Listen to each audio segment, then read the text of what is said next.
దేవుని నామానికి మహిమ.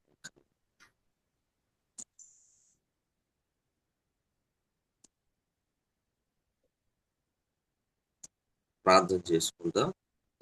తండ్రి, నీకు వందనాలు చెల్లిస్తున్నా. ఈ మాటలు మేము ధ్యానిస్తున్నాం. మా అందరితో మీరు మాట్లాడి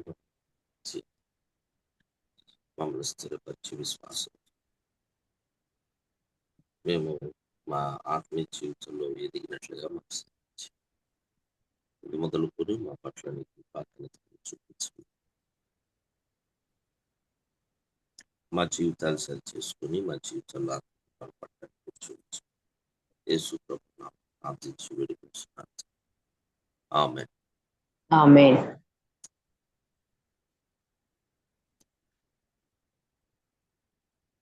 అందరికీ వందనాలండి. దినాన మనము యోహాను రాసిన 3వ పత్రికలో ధ్యానం చేద్దాం. యోహాను రాసిన 3వ పత్రిక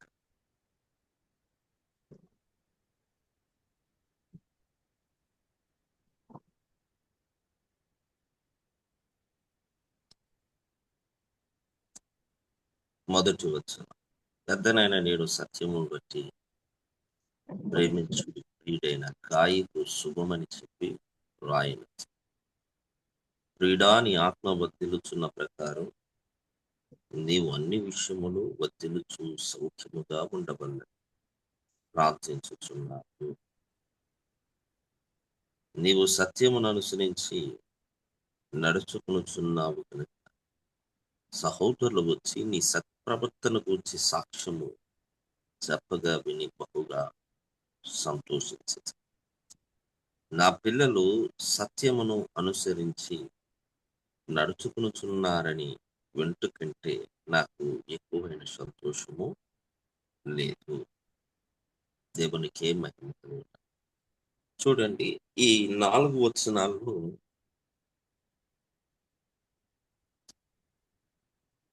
యోహాను అలాగే గాయకు అనే పేర్లు మనకు కనబడ్డాయి. పేర్లు కనిపించకపోయినా సహోదరులు అనే వ్యక్తులు కూడా ఇక్కడ కనబడుతున్నారు.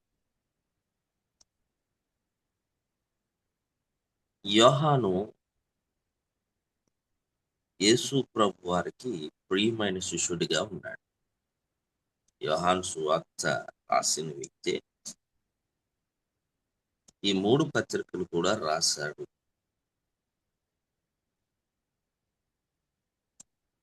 అనేదే బైబిల్లో పండితులు కొందరి యొక్క అభిప్రాయం. ఇది మనం గమనించాలి.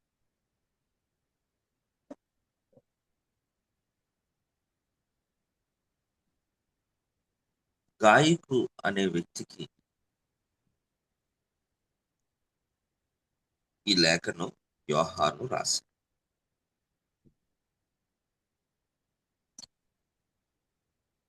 ఈ గాయకు ఎవరు అనంటే, సాంప్రదాయ గాథ అనేది కొన్ని మనం చూడగలిగితే బెర్గాము సంఘానికి యోహాను గాయకుని అధ్యక్షుడుగా నియమించాడు అన్నది ఒక సాంప్రదాయ గాథ. ఇప్పుడు ఈ గాయకు గురించి యోహాను ఏం చెప్తున్నాడంటే, ప్రియుడా అనే మాటను ఉపయోగించాడు. ప్రియుడైన అనే మాటను ఉపయోగించాడు. అంటే ఈ పదం గాయకుకు అదే విధంగా యోహానుకు చాలా దగ్గర సంబంధం, సన్నిహితమైన సంబంధం ఉన్నట్టుగా మనం చూస్తాం. ప్రియుడైన గాయకు అనే మాట.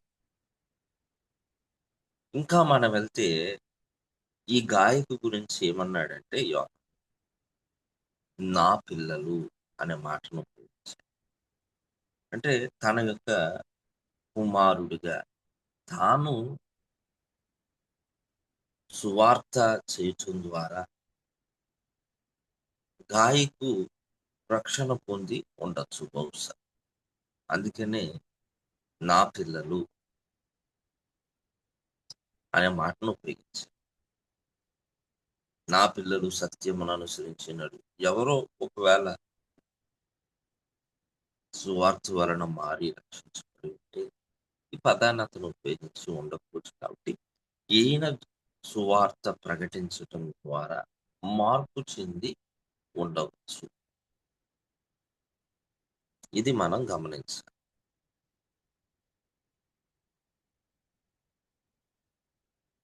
అలాగా మార్పు చెంది రక్షించబడిన ఈ వ్యక్తి ఒక సంఘానికి అధ్యక్షుడిగా నియమింపబడ్డాడు. యోహాను గాయకు గురించి ఈ విధంగా ప్రియుడని, పిల్లడు అని, పిల్లవాడు అని ఈ మాటలు గాయకుకు, యోహానుకు మంచి సంబంధాన్ని సూచిస్తున్నాయి. అంటే అపోస్తుడైన యోహానుకును, గాయకుకును మంచి సంబంధం ఉంది. తండ్రి కుమారుడు యొక్క సంబంధం. అంటే తాను సువార్త చేయటం ద్వారా రక్షించబడ్డ వ్యక్తిగా ఉన్న ఈ గాయకును నా పిల్లలు అనేటప్పుడు, ఈయన సువార్త ద్వారా ఎవరైతే ప్రభువుని అంగీకరించారో, రక్షించబడ్డారో వారందరినీ కూడా నా పిల్లలు అనే మాటను ఉపయోగిస్తాం. మనం పౌలు గారిని చూడండి, తిమోతిని కుమారుడా, నా కుమారుడు అంటాడు. అంటే తన సువార్త చేయటం ద్వారా వ్యక్తి రక్షించబడు. ఆత్మీయమైన పిల్లలు.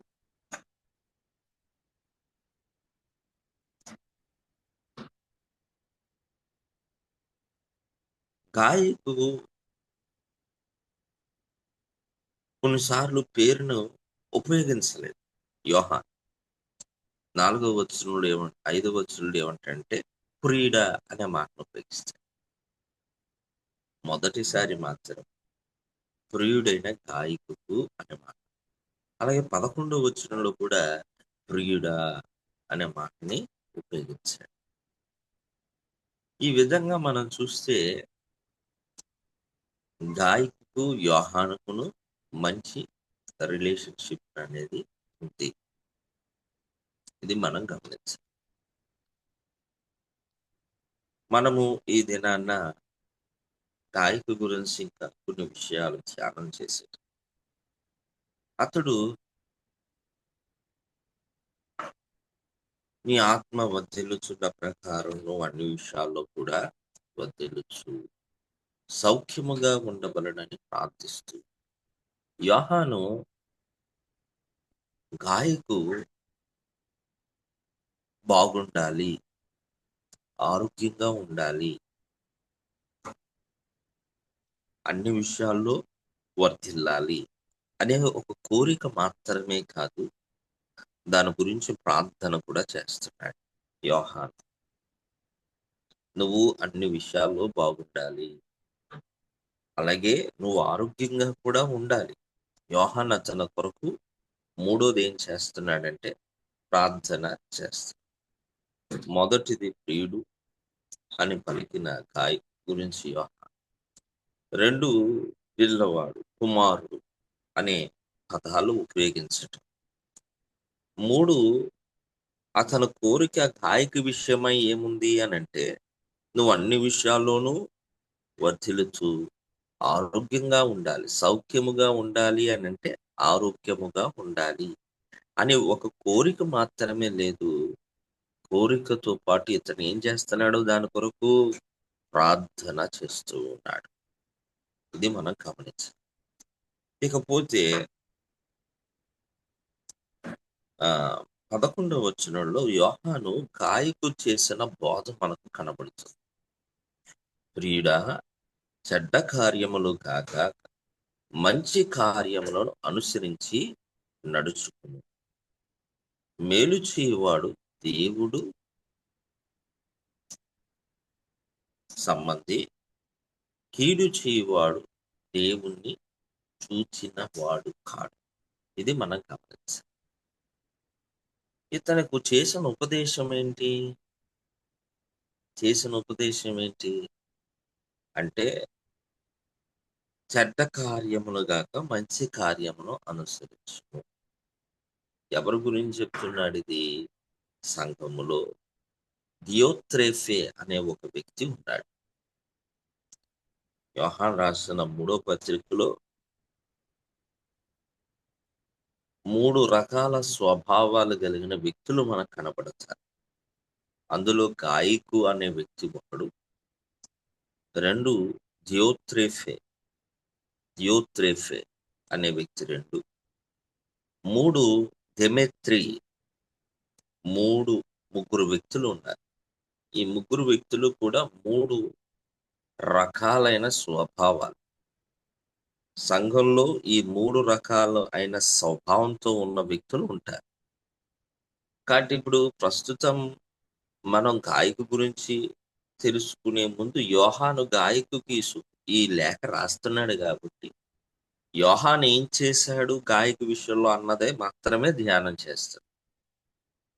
యోహాను 4గా గాయకు గురించి ఈ పత్రికలో ఏం చెప్తున్నాడంటే, నీవు చెడ్డ కార్యములు గాక మంచి కార్యమును అనుసరించి నడుచుకో అంటున్నాడు.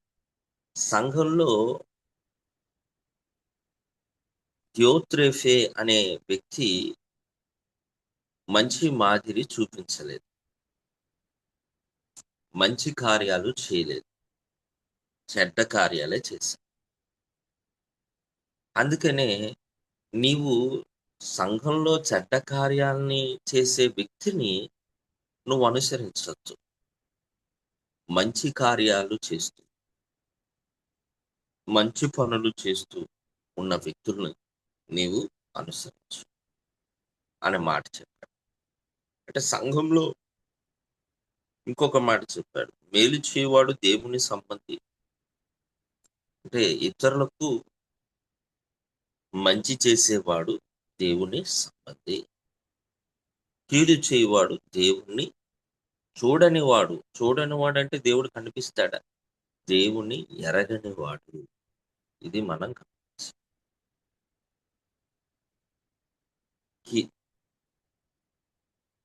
కీడు చేసేవాడు, చెడు చేసేవాడు ఇతరులకు, వాడు దేవుణ్ణి ఎరగనివాడు.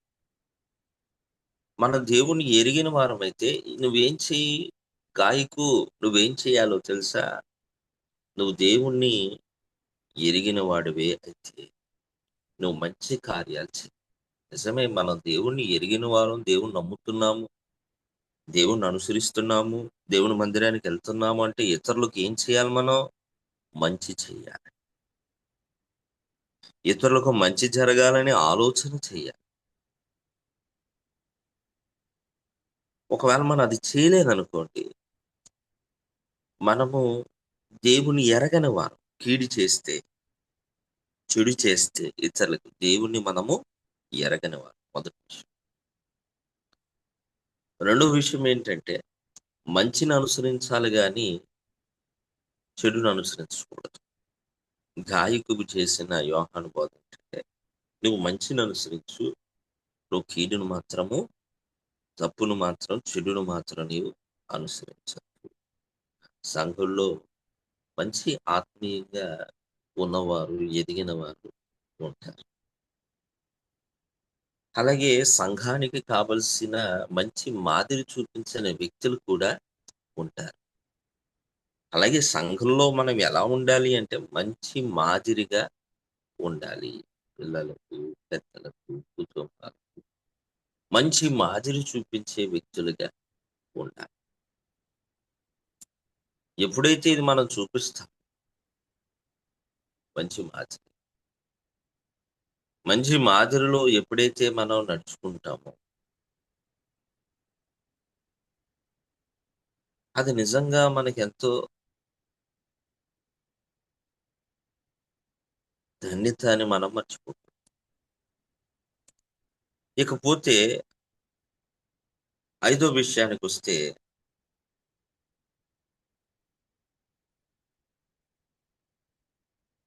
4వ వచనంలో, నా పిల్లలు సత్యమును అనుసరించి నడుచుకుంటున్నారని వింటం కంటే ఎక్కువైన సంతోషం లేదు. యోహానుకి గాయకు వలన సంతోషం ఏర్పడింది. ఎందుకు ఈ సంతోషం యోహానుకి గాయకుని బట్టి అనంటే, ఒక టీచర్‌కి పిల్లవాళ్ళు మంచి మార్కులు సాధించారనుకో తను చెప్పిన పాఠాల ద్వారా, టీచర్‌కి ఏం కలుగుతుంది? చాలా ఆనందం, సంతోషం అనేది కలుగుతుంది. అలాగే ఒక బోధకుడికి కూడా శిష్యులు ఎప్పుడైతే తన బోధనలు అనుసరిస్తూ నడుచుకుంటున్నారు అని తెలిస్తే, అంతకంటే సంతోషం ఇంకేముంటది బోధకుడికి? అంటే వాళ్ళు గాయకు గురించి మంచి సాక్ష్యం వినటం ద్వారా మాత్రమే నిజమైన సంతోషాన్ని యోహాను అనుభవిస్తున్నాడు. నిజమే సేవకులు ఈ దినాన వారు దేవుని వాక్యాన్ని మీకు బోధిస్తూ ఉన్నప్పుడు, ఆ బోధన మీరు అనుసరిస్తూ మీరు నడుచుకుంటున్నప్పుడు, అంతకు మించి సంతోషం ఏముంటది చెప్పండి? కానుకలివ్వటం వల్లో డబ్బులు ఆహ్, మీరు ఇవ్వటం ద్వారానో సంతోషం కాదు. ఎక్కడ సంతోషం, నిజమైన సంతోషం ఏంటో తెలుసా? నిజంగా వారు దేవుని వాక్యాన్ని ఏదైతే బోధిస్తూ ఉన్నారో, ఆ బోధన మీరు అనుసరిస్తూ, ఎదుగుతూ, వర్ధిల్లుతున్నప్పుడు అంతకు మించి సంతోషం కొట్టలేదు. ఇది మీరు గమనించాలి. గాయకు వలె మనం కూడా ఉండాలి. మీ సేవకులు మీ యొక్క సత్ప్రవర్తన గురించి ఇతరులు సాక్ష్యం ఇవ్వటం బట్టి సంతోషించాలి. ఇది మనం గమనించాలి. ఇది మనం గమనించాలి.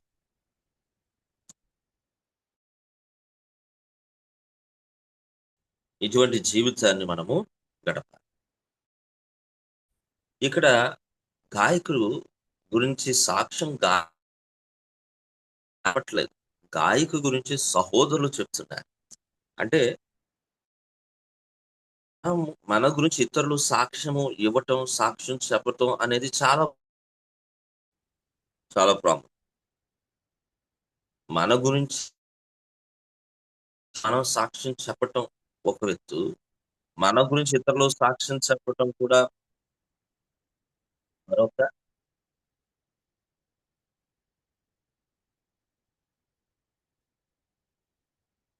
అను ఒక నిమిషం లైన్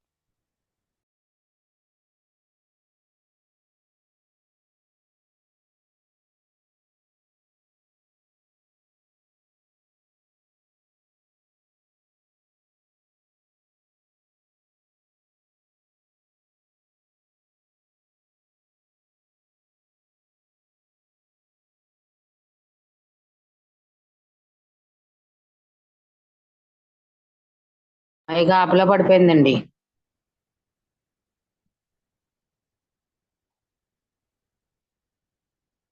విశ్వాసయ్య గారు,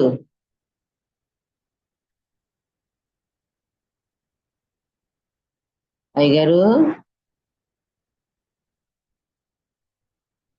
మైక్ ఆన్ లో లేదండి.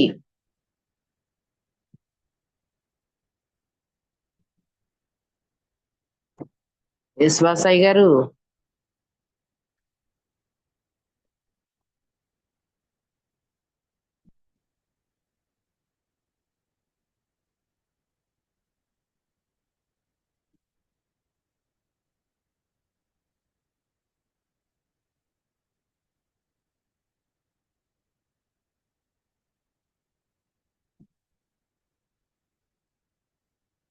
విశ్వాసయ్య గారు,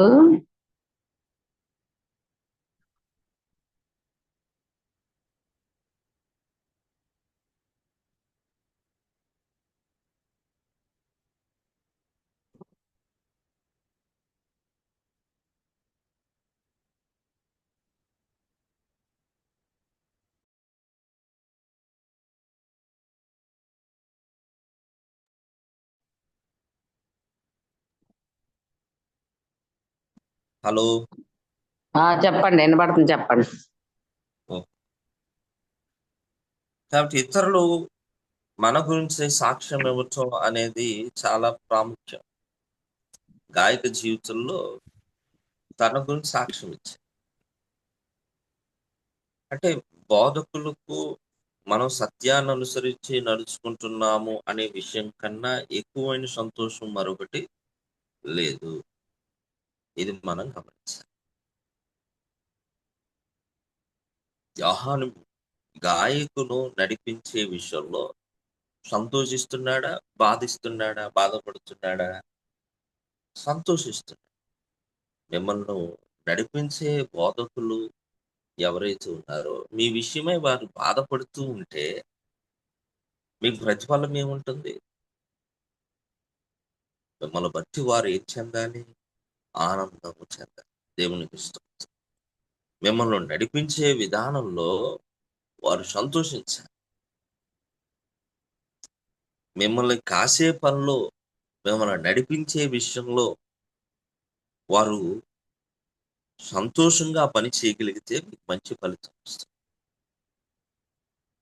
ఒకవేళ మీ దైవజనుల్ని మీరు బాధ పెట్టేలాగా జీవిస్తున్నారా? లేకుంటే మీ దైవజనులు మిమ్మల్ని గూర్చి సాక్ష్యాలు వింటున్నప్పుడు సంతోషిస్తున్నారా? ఏ విధంగా మీరున్నారు ఈ దినాన మీరు పరిశీలన చేసుకోవాల్సిన అవసరం. యోహాను గాయకుకి లేఖ రాశాడు.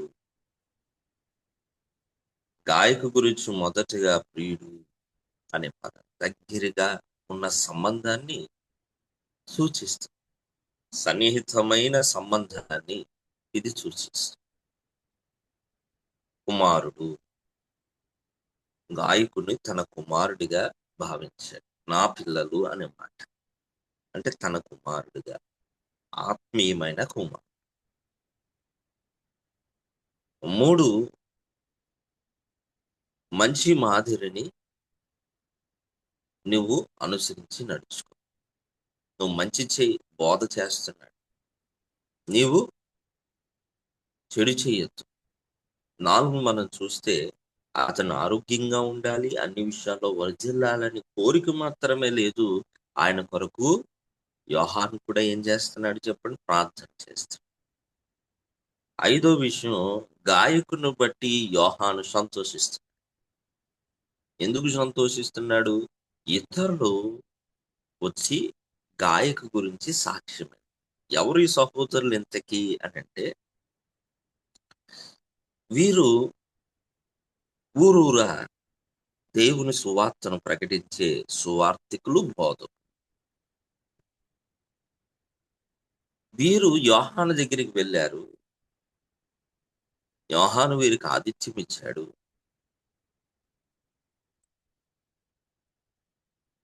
ఆ సందర్భంలో ఆతిథ్యం పొందిన వీరు తిరిగి మళ్ళా యోహాను దగ్గరికి వెళ్ళారు. అలా యోహాను దగ్గరికి వెళ్ళినప్పుడు ఎవరి గురించి చెప్పారు? ఈ సువార్తికులు, బోధకులు అంటే గాయకు గురించి చెప్పాడయ్యా. గాయకు మా మీద చాలా ప్రేమ చూపించాడయ్యా అని సాక్ష్యం ఇచ్చారు.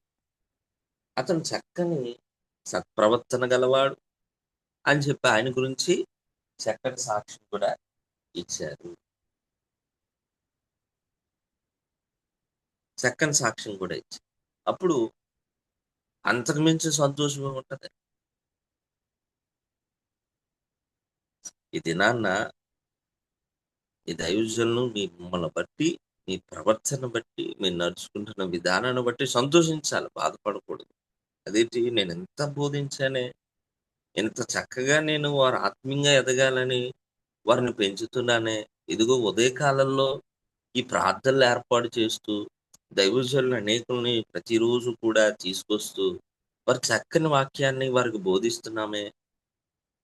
కానీ వీరేంటి మళ్ళా ఇలాగైపోయారు, మళ్ళా ఇలా జీవిస్తున్నారేంటి అనే బాధ వారికి కలిగేలాగా ఉండకూడదు. హ్మ్. మీరు సత్యాన్ని అనుసరిస్తా, నేను ప్రతిరోజు ఇలా దైవజనుల ద్వారా ఏర్పాటు చేస్తూ వాక్యాన్ని తెలియచేస్తున్నప్పుడు అబ్బా! వీరు ఎంత చక్కగా నడుచుకుంటున్నారు. ఎంత మారారు వీరు. అంటం కన్నా ఇగో ఈ జరిపిస్తున్న ప్రార్థనలో ఇంతకంటే సంతోషం ఏముంటది చెప్పండి?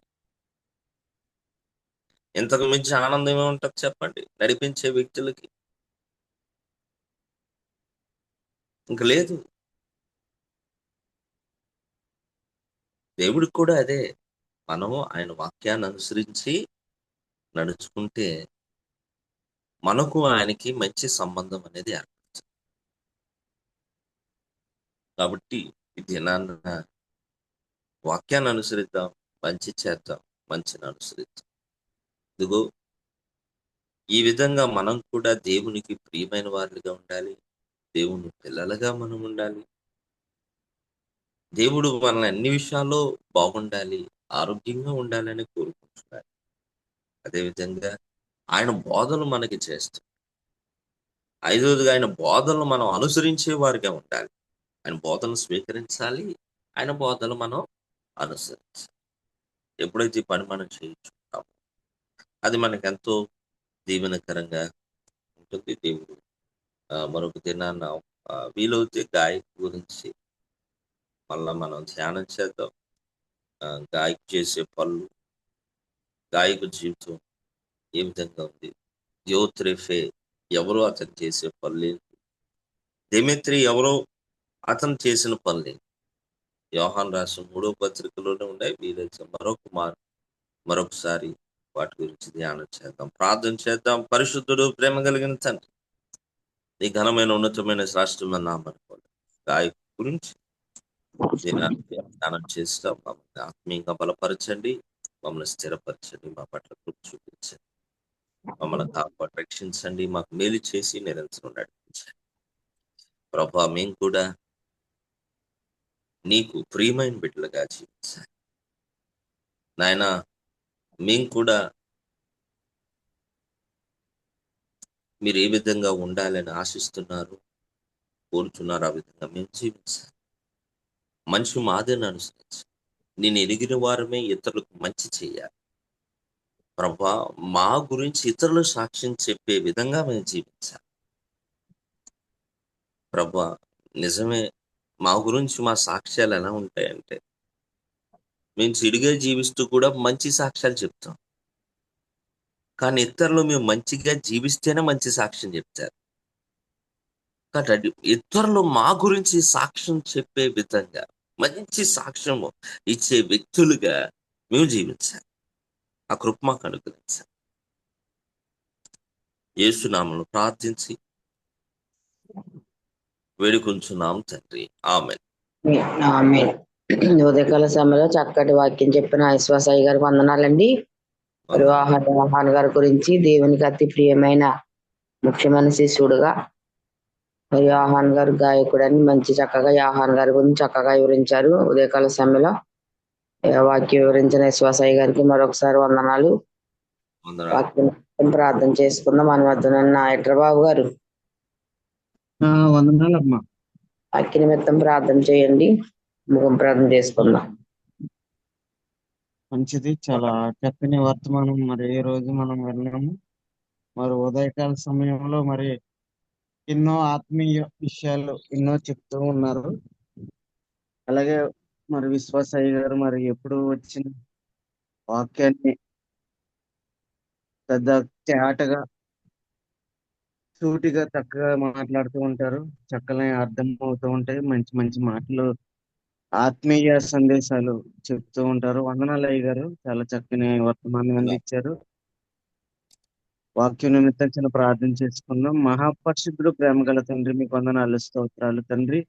మీ ఘనమైన నామానికి స్తుతులు స్తోత్రాలు చెల్లించుకుంటున్నాం ప్రభు. ఇదిగో తండ్రి, నా రాజేశయ్య పరిశుద్ధాత్మ దేవుడా, ఉదయకాల సమయంలో తండ్రి నాయన స్తుతించి గణపరచడానికి మాకు ఇచ్చిన గొప్ప భాగ్యాన్ని బట్టి వందనాలు తెలియజేసుకుంటూ ఉన్నాం. అలాగే తండ్రి, ఉదయకాల సమయంలో నాయన చేసిన ప్రతి ప్రార్థన వ్యర్థము కాకుండా అయా వాక్యం నాయన ఇదిగో తండ్రి నాయన ప్రతి అంశాన్ని బట్టి జవాబు దయచేయమని ప్రార్థన చేస్తున్నాను తండ్రి. వందనాలు, స్తోత్రాలు తండ్రి. ఇదిగో ప్రభు, నా రాజేశయ్య నాయన, ఇదిగో తండ్రి ఉదయం నుంచి నాయన ప్రార్థనలో తోడుగున్నారు. అయ్యా పాటల్లో తోడుకున్నారు తండ్రి, ఆరాధనలో తోడుకున్నారు తండ్రి. అలాగే ప్రభు నా రాజేశయ్య పరిశుద్ధాత్మ దేవ నాయన వాక్యం ద్వారా తండ్రి నాయన మాతో మాట్లాడారు తండ్రి నాయన. అయ్యా వాక్యము ద్వారా తండ్రి విని వెళ్ళే వారము కాకుండా వాక్యానుసారంగా మేమందరము జీవించడానికి సహాయము చేయమని ప్రార్థన చేస్తూ ఉన్నాం తండ్రి. అలాగే తండ్రి విశ్వాస అయ్యగారిని దీవించండి, ఆశీర్వదించండి, చేస్తున్న పరిచయను దీవించండి అయ్యా, సంఘాన్ని దీవించండి తండ్రి, కుటుంబాన్ని దీవించండి ప్రభు. అయ్యా నీ దాసులు ఎక్కడైతే వాడబడుతుందో అక్కడ ఘన విజయాన్ని నాయన చేకూర్చమని ప్రార్థన చేస్తున్నాను తండ్రి.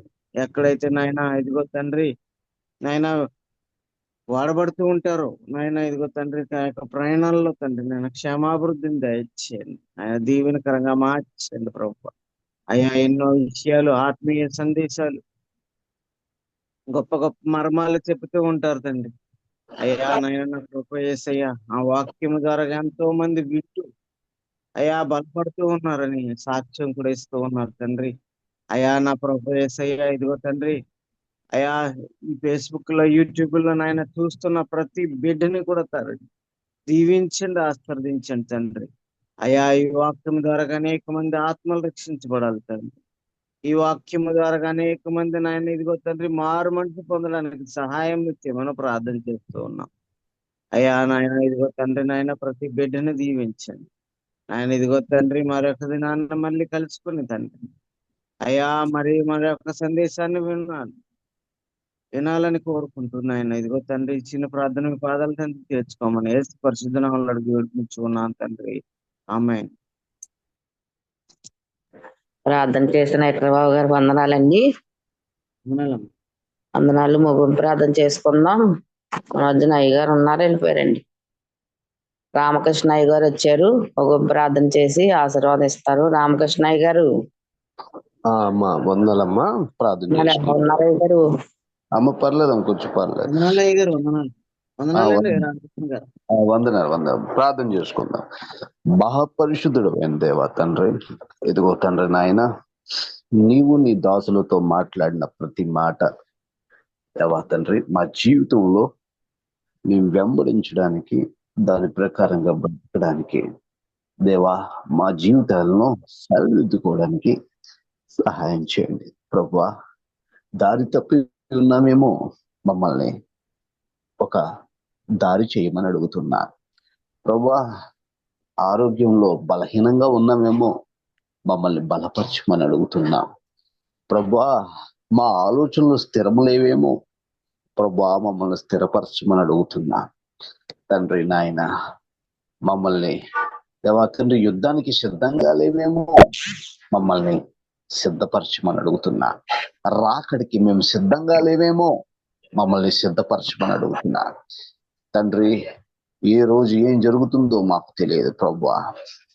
ఈరోజు అనేక వర్తమానాలను మాకు అందిస్తూ ఉన్నాం దేవా. విశ్వాస్ గారి ద్వారా, నీ బిడ్డల ద్వారా ఏదైతే వర్తమానం అందించావో మేమందరం కూడా దాని ప్రకారం నడుచుకోవడానికి సహాయం చేయండి. అనేక మందికి వెలుగుగా ఉండడానికి కృప చూపించండి. అలాగే ప్రభువా, ఇబ్బందుల్లో, ఇరకాటాల్లో దేవా తండ్రి మరి భయంకరమైన పరిస్థితుల్లో ఉన్న మా బిడ్డలందరినీ కూడా మీరు బలపరిచి, నీ వాక్యం చేత, నీ ఆత్మ చేత తండ్రి వారి కన్నీళ్లు తుడిచి ధైర్యపరిచి తండ్రి ప్రభువా ముందుకు నడిపించమని, వారి పిల్లలను, వారి తల్లిదండ్రులను దేవా తండ్రి ప్రభువా, కుటుంబాలని ఆర్థికంగా, ఆధ్యాత్మికంగా ప్రభువా ఎక్కడెక్కడైతే చితుకుపోయారో అన్నిటి నుండి కూడా బయటికి తీసుకొచ్చి గుండె ధైర్యం ఇచ్చి నడిపించమని యేసు నామంన నీ కబంధ హస్తాలకు అప్పచెప్పుకుంటూ ప్రతి చీకటి శక్తుల్ని పారదోలమని యేసునామం ప్రార్థించి వేడుకుంటున్నాం మా ప్రియ పరలోకపు ప్రేమ కలిగిన తండ్రి, ఆమేన్. ఆమేన్. ఇప్పుడు మన ఆశీర్వాదం ఇచ్చానా? ఇవ్వండి అయ్య గారు. ఇప్పుడు మన తండ్రి అయిన ప్రేమయు, కుమారుడైన యేసుక్రీస్తు వారి యొక్క కృపయు, పరిశుద్ధాత్మ యొక్క అన్యోన్య సహవాసము మనకు, మన పిల్లలకు తోడుగా నీడగా ఉండి ఆయన రాకడలో మనమందరం కూడా ఎత్తబడడానికి సరి అయిన యోగ్యత మనకు ఆయన ఇచ్చి నడిపించునుగాక. ఆమేన్. ఆమేన్. ఆమేన్. వందనాలు అయ్య గారు. అమ్మ వందనాలమ్మ. వందనాలు. వందనాలు అయ్యారు. వందనాలండి. వందనాలు అందరికి వందనాలు. మరి విశ్వాస్ గారు మరి ఉన్నారా లైన్ లోను? లేరండి. వెళ్ళిపోయారా? పర్లేదు. మళ్ళీ ఆయనకి ప్రార్థన ఉండి ఉంటుంది పాపం. చాలా సంతోషం. నాకు ఈ రోజు కొంచెం అంటే నాకు బాగుంటలేదు. అంటే వర్క్ చేసుకుని వచ్చేసరికి బాగుంటలేదు. లెగుస్తున్నాను, టైంకి లెగుస్తున్నాను, కానీ అంత చెప్పేంత ఇది లేదు. ఏం పర్వాలేదు, దేవుడు